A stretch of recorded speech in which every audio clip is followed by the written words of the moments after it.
The most anticipated IPO since Google is in motion.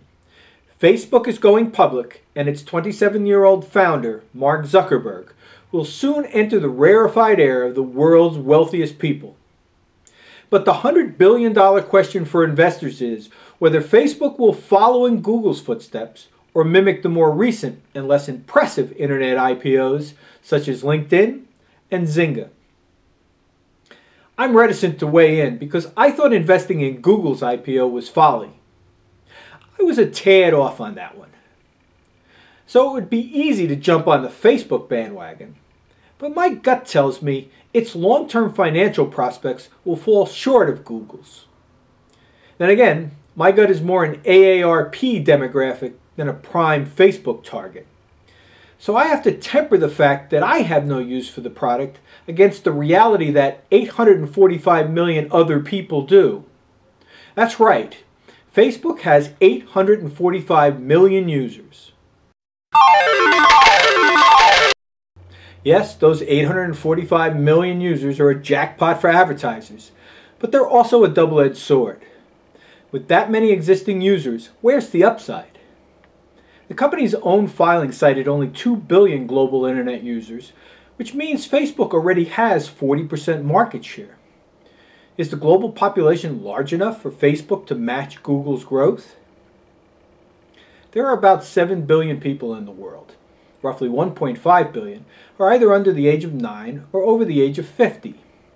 That leaves a total target population of about 5.5 billion. And the statistics indicate the majority of them, fully 70%, aren't carrying around iPhones. Also consider that China's population is 1.3 billion, where in the near term, Facebook can't play due to government censorship of the internet. And India, with its 1.3 billion people, has a big upside, but with only 100 million connected to the internet, the potential target market is relatively small. That leaves the rest of Asia and Eastern Europe as the primary growth markets. But Facebook's penetration rates are significantly lower in these regions. Facebook has 65% of all online users in the United States, but only 7% of online users in Japan and 9% in Russia. In part, this is the result of strong local competition. But it's also possible Facebook is encountering cultural barriers that may inhibit its ability to duplicate U.S. adoption rates.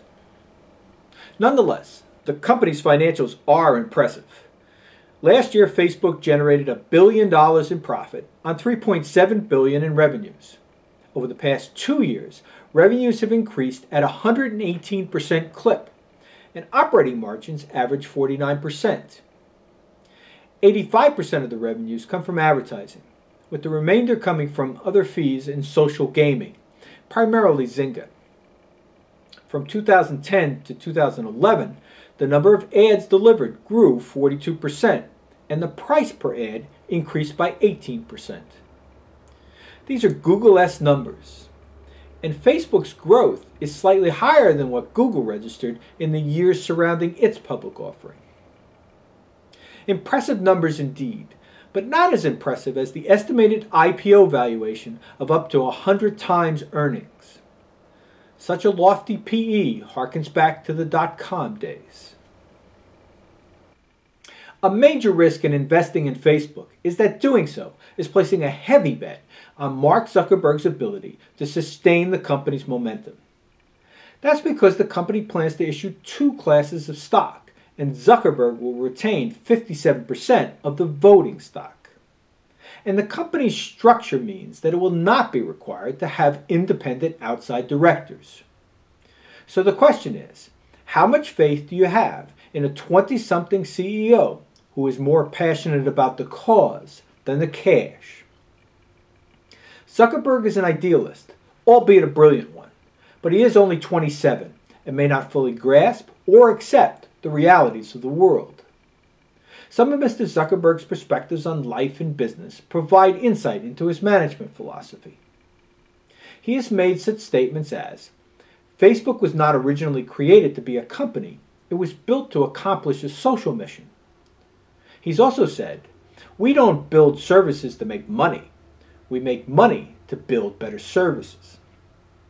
Now call me a cynic, but I'm fairly certain that is not the mindset of the majority of investors. Zuckerberg has also stated that these days I think more and more people want to use services from companies that believe in something beyond maximizing profits.